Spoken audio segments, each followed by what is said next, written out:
On a sunny afternoon in the summer of 2001, everything seemed to be going as usual in the small town of Willow Creek, a place where days were calm, neighborhoods felt untouched by time, and life was far too peaceful to make room for tragedy. But on that day, something terrible was about to happen, something that would forever shake that apparent peace. Ashley Thompson, just 9 years old, was a vibrant little girl. Her eyes sparkled with endless childlike curiosity, and her smile could light up any room. The only child of Sarah and Michael Thompson, Ashley was well known throughout the neighborhood. Polite, clever, and cheerful, she easily won over anyone around her. That particular afternoon, Ashley was in the backyard, a familiar and safe space where she spent hours playing her favorite games. Her mother, Sarah, was preparing dinner while listening to her daughter's laughter through the open kitchen window. It was an ordinary, everyday scene. Nothing seemed out of place, but within minutes, what had been routine turned into desperation. When Sarah called Ashley for dinner, there was no answer.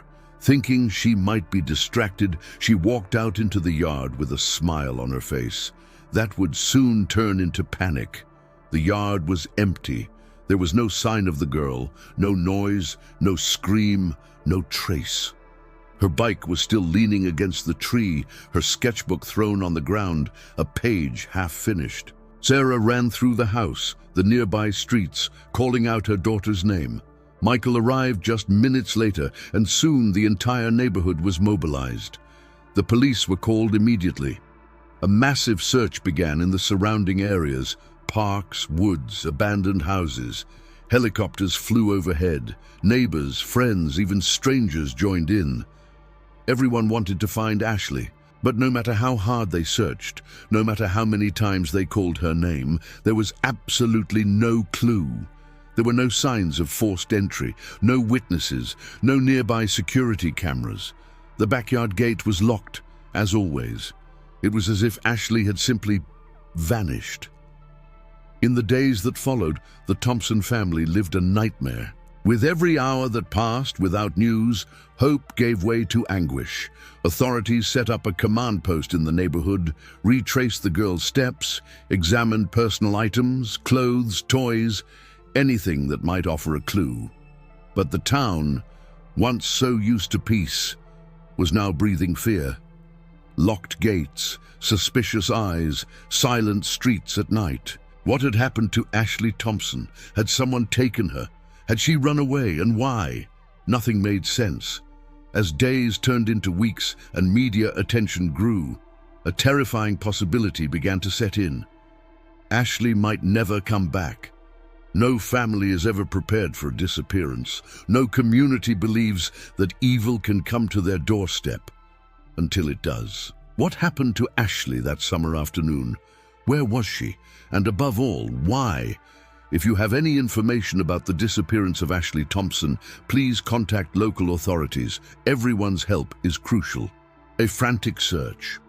With Ashley Thompson's disappearance, the small town of Willow Creek was thrown into a state of urgency unlike anything it had ever experienced.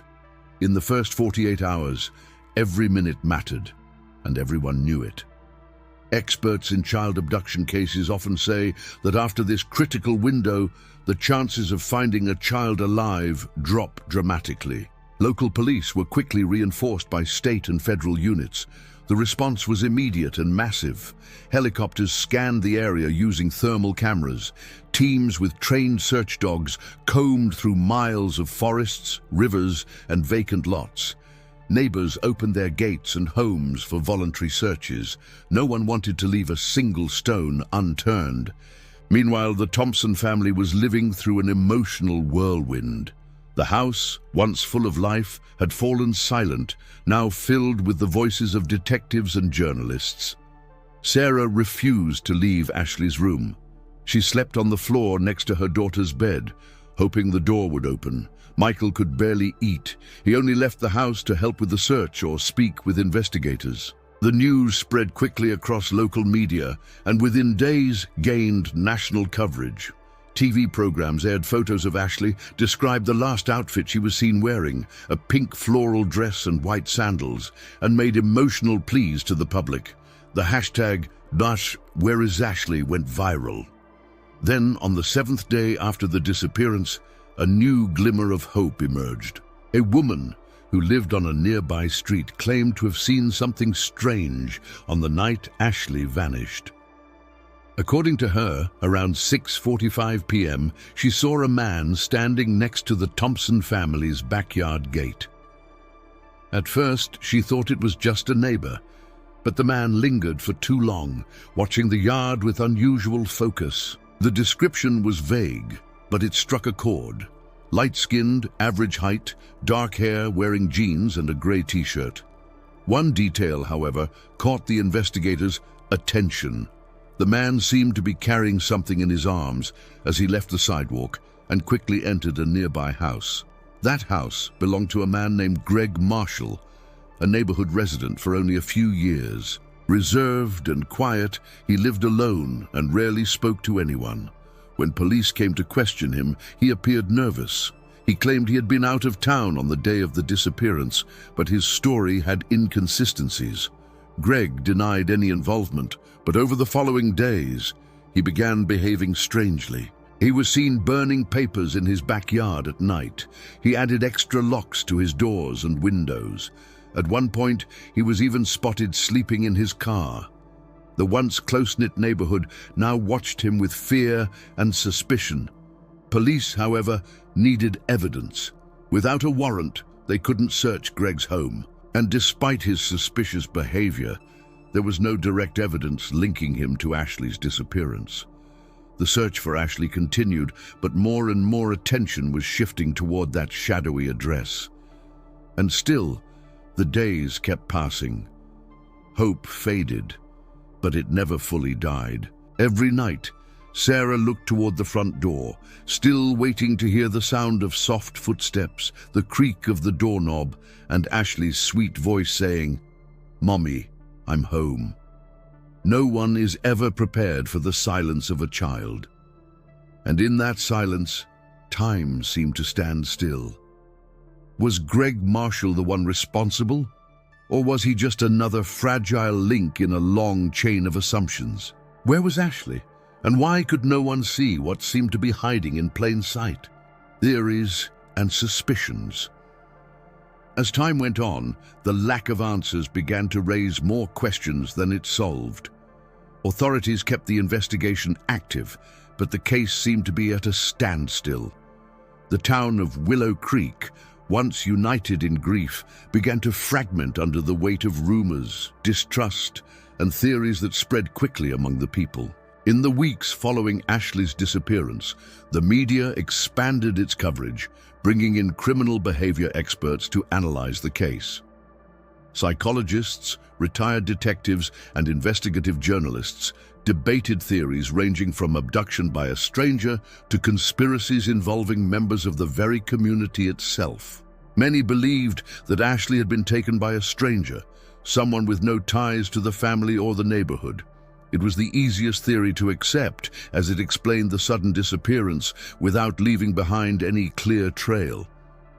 Others, however, began to suspect something deeper and darker. Whispers about secrets hidden in the town's shadows grew louder. Some suggested that someone close to the family might be involved. A friend, a neighbor, even a relative. The pressure to find answers continued to mount, but the police remained cautious, combing through every detail of the case with extreme care.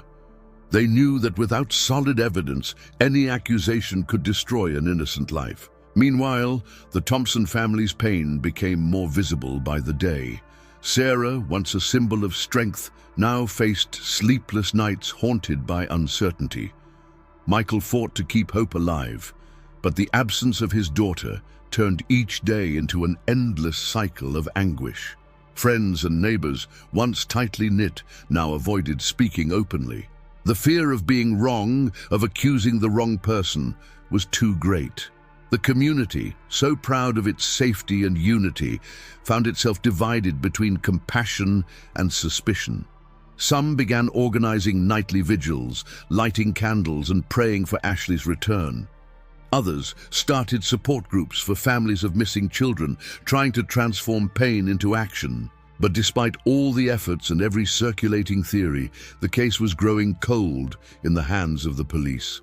Clues faded like mist, and the sense of helplessness grew. Ashley Thompson, the little girl who once ran freely through her backyard, remained a mystery. No one knew if she was alive or dead. What remained was the pain of not knowing, the emptiness that nothing could fill, and the faint hope that someday, somehow, the truth would come to light. Some mysteries remain, especially when the silence speaks louder than words. Revelations and closure.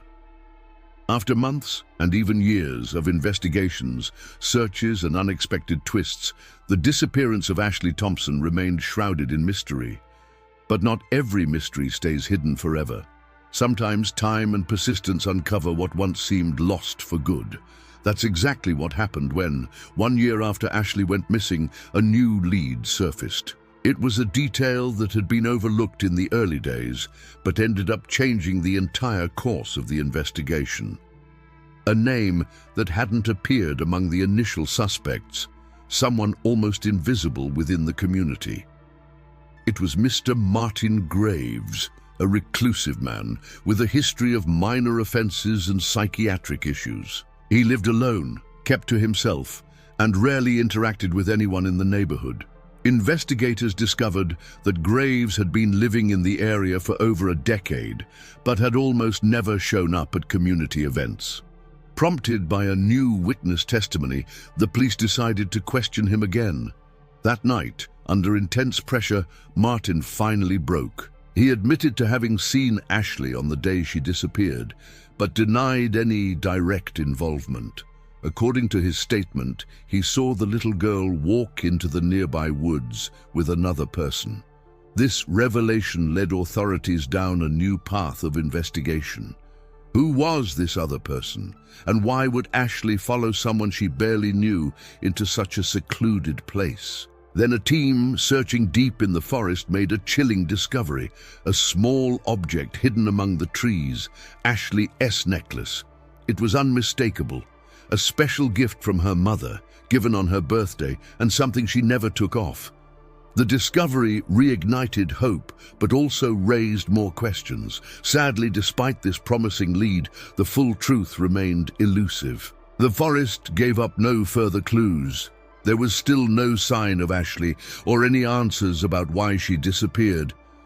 Martin Graves was convicted of obstruction of justice and several minor offenses, but he was never officially charged with Ashley's disappearance. The mystery therefore remains unsolved. Willow Creek was changed forever. The disappearance of Ashley Thompson became a painful reminder that even the quietest places can hide darkness.